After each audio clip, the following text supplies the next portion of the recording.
reason that you are sitting in this room right now has nothing to do with a judgment or a decision you made. It has nothing at all to do with the fact that you were just on your game. It has everything to do with the greater part of yourself, the part of yourself that is eternal, bringing you forth to this very moment, for this very purpose, for this very instant, called right when? Now. Eckhart Tolle wrote a book, and it's called The Power of Now. There's a statement that says, yesterday is history, tomorrow's a mystery, right now is a gift. That's why we call this very moment the present. And there's nothing more true about that. The fact that you are here is because something inside you said, you know what, I'm about to take another step, but I just don't know where to put my foot. The reason that you're here right now is because something about you told you that there's just something I don't know. I need to be part of this. Some of you thought you actually came to be a speaker, when in fact you came to be educated and didn't even know it. Some of you thought that someone drugged you out of your space and out of your routine for Saturday, and you were just going to be here because you had to accompany a friend because somebody else had to come be here, so you got stuck with having to be here too. Some of you felt that I would come and just do this thing because who knows, I might get a chance to meet a hookup because I need Robert Reed to come speak at my next event. Some of you thought, I'm just being honest, some of you thought that, well, it's just I might meet her or him here. But the truth is, you are a physical being that is having a terrestrial experience, but you are not terrestrial. If anything, you are very ethereal. I've heard some very eloquent referencing today about the Bible. Here's one of the things that I think people don't like to hear when you talk about the Bible. Jesus said, you will do works that you see me do, and even greater works. Can anybody agree with that? Because you're not going to agree with what I'm about to say right after. You are equal to God in the sense that if God is in you, the part can be no less than the whole from which it came. In other words, what you say, what you declare will be. The universe must submit to that. Now here's where the stuff comes wrong. And I'm going to use some scriptorial quotes because I know I got some people on the seat going, oh Lord, where is he going with this? The first thing is, God's word cannot return what? Void. Right. Second thing is, if God says a thing and declares it, is he faithful to his word? Yes or no? Yes. Is what's in you greater than what's external to you? Yes. Okay. So we all agree on it, right? So if I tell you that the beginning of manifestation, everything that you're about to do has already been done, because in the Lord's Prayer, I love this. It says, thy will be done. Will be is what tense? Future tense. Right? Will be. Future tense. As it is done, I am. What is? Present tense. So in heaven, it was already declared what was going to happen for you before it ever happened for you here. That's some good stuff, isn't it? Now, I just did a TED Talk. Typically, very seldom you see someone ask an African-American man to do a TED Talk, especially when I combine personality type and the laws of attraction, which is nothing but what the Bible is. It's filled with the laws of attraction. As a matter of fact, they killed Jesus for teaching these laws to people that they didn't feel like should be aware of such understanding. In the crucifixion, in other words, the overcoming of the impossible, which was death, was evidence that the laws of attraction are true and real. I have client after client in my office, ranging from rabbis to clergy, to even some of my mentors. One of them is a guy you probably heard of named Jakes that has a church up in Dallas. And when I talk about these things, let's just say less educated folk get very uncomfortable. Because when you tell someone, you know what? God has given you the ability to manifest anything that you can envision Most people just fall out in disbelief of that. But I want to tell you something. Every last one of these women on the front row is evidence that whatever they believed and whatever God told them they could do, what have you all done? You did.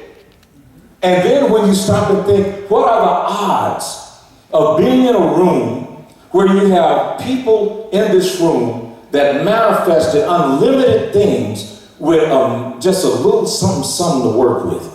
You know, when people told me, they said, and I'm going to confess to you. Can I tell you the truth? Okay, I'm going to tell you anyway what you want to hear tonight. But the truth is, people ask me all the time, they say, well, Dr. Young, how did you get on CNN? Dr. Young, how did you get on TV One? Dr. Young, how did you write a best-selling book? Let me tell you something. When I wrote my first book, I was writing it on napkins, and I had to pull together envelopes, napkins, and receipts, and I had written that book on everything but a tablet, right? And then when I put the thing together, I didn't even intend for it to sell. The first book sold a few million copies.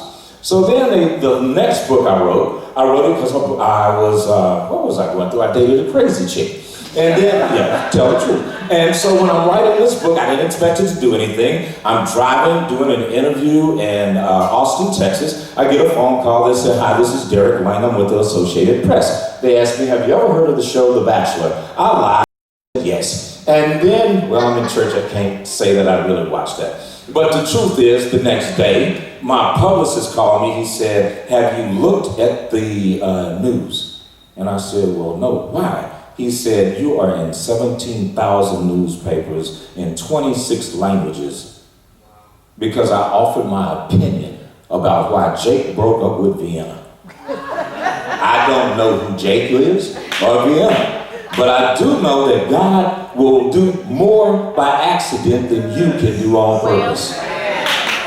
Now here's the truth of it. You have to be in sync because God said, I will supply all, let me hear you say all of your needs according to my what? Purpose for your life. You know the reason why some of y'all aren't being successful? It's because you're doing it for your purpose and not his. Second thing is, many of you are failing right now because you are thinking too small. I'm going to say it again. The reason you're not being successful is you're not thinking big enough. You are trying to do mediocre things. Mediocrity is the best of the worst and the worst of the best. You heard me. The reason you're not succeeding is because you are limiting God's ability because you're trying to do things in your strength. Now, do you want to correct that, yes or no? Yes or no? Yes. Okay. I'm going to give you some techniques. This is part teaching, part speaking. You've had some preaching. You've had some testimony. You've had some guidance, but I'm going to give you some tools. Is that okay? You know, you can clean your teeth with a hammer, but you won't be comfortable, right? Here's the truth. The first thing that I want you to learn to do is you have two ways of praying. P-R-A-Y, which is typically the way you do it. You know, God bless me with a ham sandwich and a Cadillac and whatever, husband. And then there's the way God wants you to do it is, how did he say? Pray how? What? Unceasingly, right? So he did not mean walk around, that's not what he meant. What he meant was constantly be on the seek for what I have deposited in you, P-R-E-Y. Pray, stalk, go after, be at my gate diligently, daily, awaiting me. It says, for my fruit, if you wonder where this is coming from, it's the 8th proverb. Get some wisdom, and on all you're getting, you must get a what? Understanding. Right? And the other thing it says, as a man thinketh, so is what? So is he. Now, here's where we go with this. First, I want you to get quiet. The reason why some of you can't hear from God is you're talking too much and you're not listening to him. So to really effectively pray, shut your mouth and be quiet and ask God to talk to you. Okay, you can quote all the scriptures you want. He's, you know, some of you are seeking Boaz and you keep getting sorry ass and broke ass and whatever. But here's the truth. if you would just be quiet and allow God to speak to you, you will get more of a download than you can ever upload from what you're requesting. Okay, number one. Here's number two. If you really want to hear God, you must do this consistently. You must do it diligently and daily. I would suggest you keep a pen by the bed or in your car, because God will speak to you when He's ready, not when you're ready. You feel me? Now, as you get ready to understand this about God, He is going to give you a vision, but you may not be able to see it. In other words, don't go by what you can see, because God calls those things that are what? Not as what? Though they are, right? I'm staying with you. I know some of you church folks passing and got you pimped out, but I'm going to set you free from that. The reality of dealing with God gets real simple. If an omniscient, omnipotent being who could create the heavens and the earth, and He could actually create the depth which is cast upon the perception of the abyss, that's a pretty deep cat to me. So when you talk to God, you've got two great access points. I'm going to give you an example. To be absent in the body, I know you're used to hearing that at a funeral. Please, next time a pastor does it, just shake your head and give them $1. You'll stop. But the truth is, to be absent in the body is to be present with God really means this. It means shut your mouth. Stop trying to be religious and try to become one with your Creator. And if you let and shut the body down, now the spirit can actually communicate with God on your behalf. You feel me? Be quiet, and you got these two times that you do this very well. Just prior to going to bed, just prior to getting up. You know that state where you wake up and you want to hit the snooze button before you even start setting the alarm off? Right then, envision today. You heard this phrase again. What's more powerful, I will or I am? Okay, I should or I am. I could or I am. I am. So before you even get out of bed to say, today I am going to be in step with my purpose. Today I am going to be aware of all good things that are coming to me. Today I am going to love others as they have loved me. Today I am going to be that which I've created myself to be, because you were co-created with God. That's why when it says we created you in God's image, that was you before you ever got to this planet in agreement with God with why you were coming here. Okay? That's the we. When they say anytime two or more touch and agree and ask anything in my name, you don't need that to be Brother Cantaloupe and Sister Watermelon. That needs to be you and your divine spirit and the Holy Spirit. And when those two are in agreement, anything you ask God for, you will get. All right? Now here's the next step. Before you go to bed, you are creating what's happening the next day. Now I'm going to give you a little neuroscience. In 17 seconds, the pituitary gland will release hormones and neurotransmitters according to whatever it is that your frontal lobe or your neocortex has come up with to deal with. So if the limbic system has kicked in and you are mad and you want to fight or you want to run, cortisol, serine, all of these things that you don't need too much of in your body, they do serve a purpose. Now let me give you an example. Cortisol, if it hits the heart with norepinephrine, it causes what we call tachycardia, a rapid heartbeat, right? And then when it hits the kidneys, it causes the adrenal medulla to contract, and then all of the water leaves your kidney, making your blood pressure go up. Come on, go up, right? And then it also causes the digestive tract to kick in and produce acid, because if you got to fight, if you got to run, can you have a full stomach? No. So all of these digestive acids start getting produced, and then the pancreas and the gallbladder start secreting all these things from bile to insulin to make sure that you are metabolizing what's in your bloodstream. And that causes you to have a little bit more fructose and sucrose going up Well, let me give you all this. If in 17 seconds of you tripping, of you just going, turning up for no reason, you got all this extra acid, what happens when you've been upset and pissed off for half a day? What happens when it's gone on for about 2 weeks? Have you ever heard of GERD, gastroesophageal reflux disorder? Have you ever heard of an ulcer? Have you ever heard of kidney disease and kidney stones? Have you ever heard of an aneurysm and a migraine? Well, I'm here to tell you, you could shut that down, because when the 17 seconds starts that you tripping, you could take the next 17 seconds to stop. So that's the scientific side of something that's very spiritual. Again, to be absent in the body is to be present with God. That does not mean you need to be laying here in repose, looking like you sleep for that to happen. What that does mean is if you can say, you know what, the battle is not mine, it's the Lord's. So why let people take you out of being focused?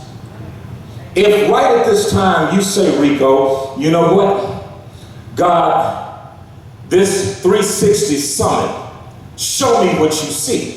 See, man measures things in minutes, God measures things in moments. So in this minute, this room is not full, but in the season in which this has been declared to happen, there's standing room only. See, when you see things the way God sees them, you won't do things the way that you do them. Are you feeling it? Now, here's the rule before we talk about the sleep thing. If I am dealing with the past, am I taking care of the present? Yes or no? No. If I'm thinking and worried about the future, am I handling things in the present? Yes or no? No. So the only way that I can really maximize the next moment is to control which moment? This moment. And there's power in when, right now. Are you still with me? So if you want to control all outcomes, always be present in what? Now. Because yesterday is history, tomorrow is a mystery. Today, this very moment is a gift. That's why we call it the what? Present. Still with me? Before you go to bed, sit down and say, God, show me what it is that you desire that I have for tomorrow. Because did you know this? I'm going to tell you something. Have you ever been so stupid that you go to sleep with the TV on, or is it just me? And then you end up dreaming about Sherwin-Williams, the backstretch machine, and how to invest money in real estate. Well, the truth is you are letting that be the last thing that fed you before you went into this divine zone. And I told you there's only two ways you go to it. You go to sleep. Isn't it funny? We are programmed to sleep 1/3 of our life away. You know why? Because when we sleep, we conceive. When we sleep, we rejuvenate, reanimate. You know the best medicine for anyone is to get some what? Rest, right? That's why Jesus said, you know what? Just rest, be still, peace, be still, peace, I am still. So if you want to really start getting a manifestation, start creating your day for tomorrow the night before. Now, here's another thing that you've heard. Take no thought for tomorrow, for by taking thought can a man add a cubit to his height. Have you heard that before? What that basically is saying, stop tripping. Stop worrying about what hasn't happened yet. Because I've already given whatever's been taken from, oh, this is for somebody in here. Somebody in here has lost a lot. And I don't know if it's necessarily money. It may be prestige or position or people. But God left you enough to work with. You don't need to go find people and start trying to sell them on your ideas, because if God gave you the vision, He will also supply the provision. I hope you hear that. But remember, as you go to bed tonight, stop and just say, God, you know what? I've been carrying around a whole lot of stuff that ain't even mine. I want to put this down because you told me that your burden is what? Huh? Your yoke is what? Burden is light and your yoke is easy. So why am I shackling all these things to me that really aren't my problem? And as a matter of fact, I had a young man in my office the other day, and he has brachial palsy, which means his arm is kind of like this. And he cussed out his mother and cussed out his father, saying, "This is your fault." And, you know, the parents are clients of mine, so in my private practice, I see people. And I told him, I said, "Come here, sit your butt down." I said, "I got something to tell you."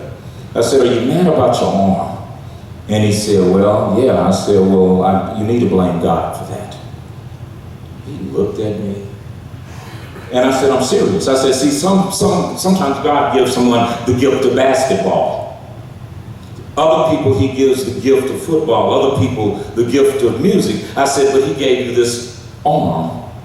And I said, "Now, here's where you're messing this up." I said, "You don't understand the purpose of this arm. But this arm is drawing attention to you.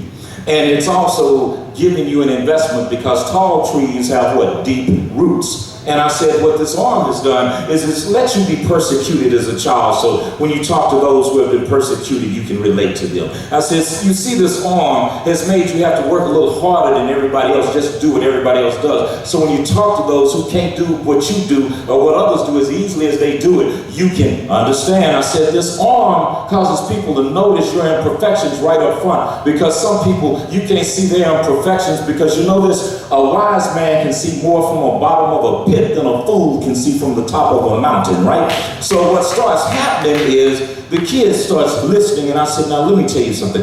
God trusted you with the suffering. You see this little fine woman in the green? Her, Cheryl, yeah, with the one with the butt, the legs, her, yeah. You weren't there when she had to bury her brother last year, and it's just 2 of them. See, you weren't there. So everything that looks good, and where you're thinking somebody didn't have a challenge, you don't know the glory that's behind the story. So I told this young man, I said, now, your goal has been to be angry and blasphemous and disrespectful of people because you're mad at a gift that God gave you called this arm. I said, here's your problem. You're so busy focusing on what you want people to notice that what you need to be focusing on is what you can do to make people never forget meeting you. See, when your focus shifts to you getting people to pay attention to how you see things,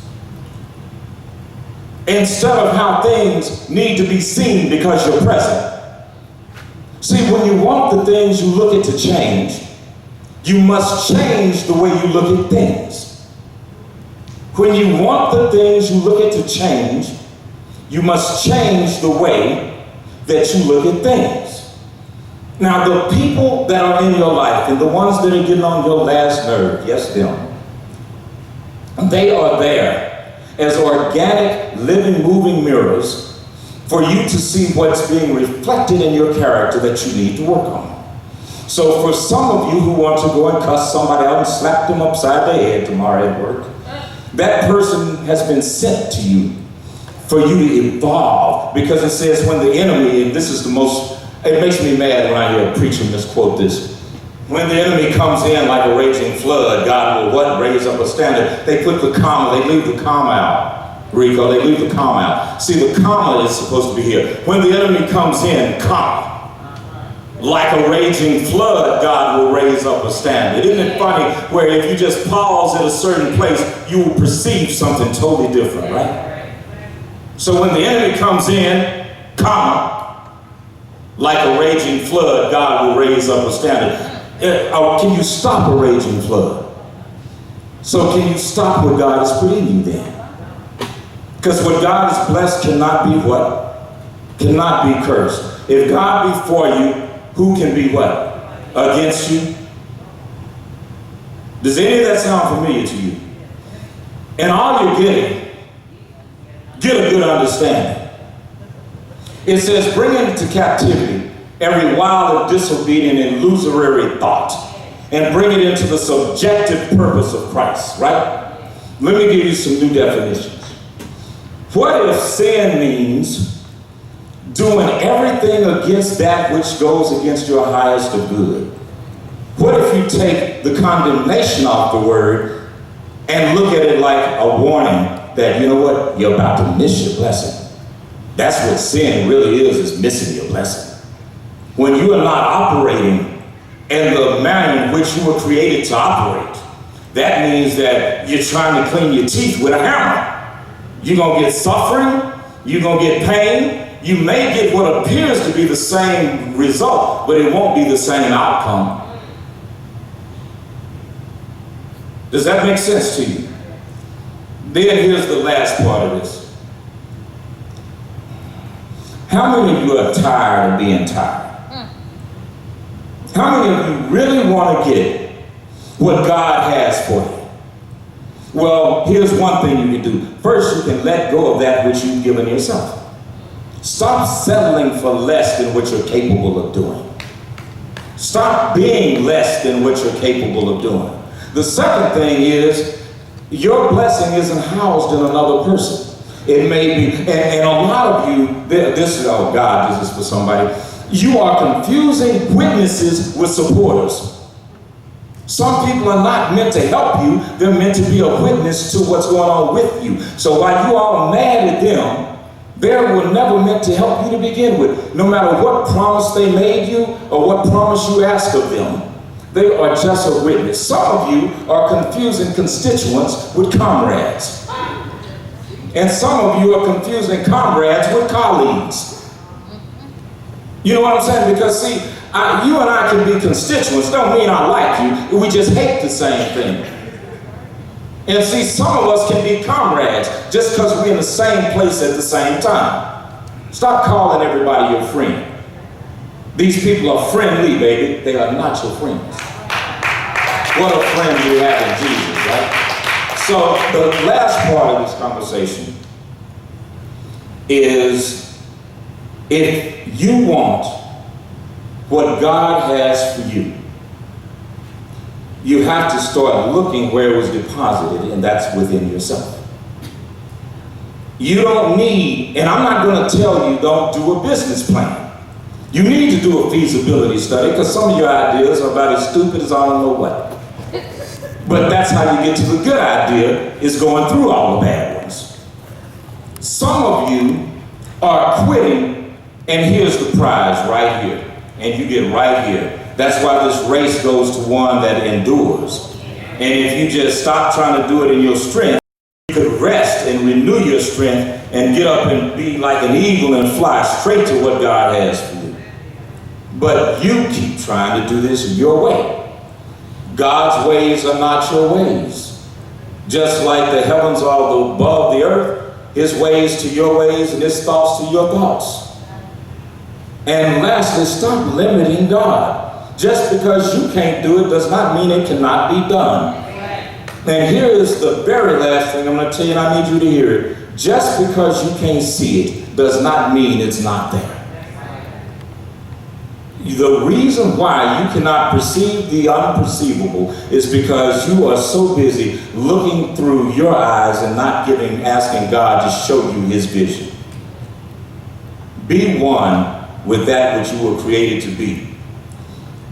That which you seek is equally seeking you, but you will never find it until you stop doing what you've already done. Because if you keep doing what you've already done, you're going to keep getting what you've already got.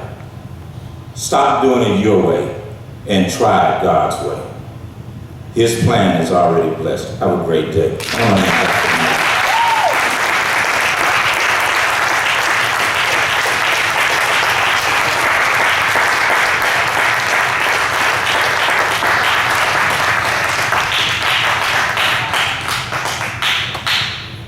Man, it's hard for me to come behind that. Man, to put everything.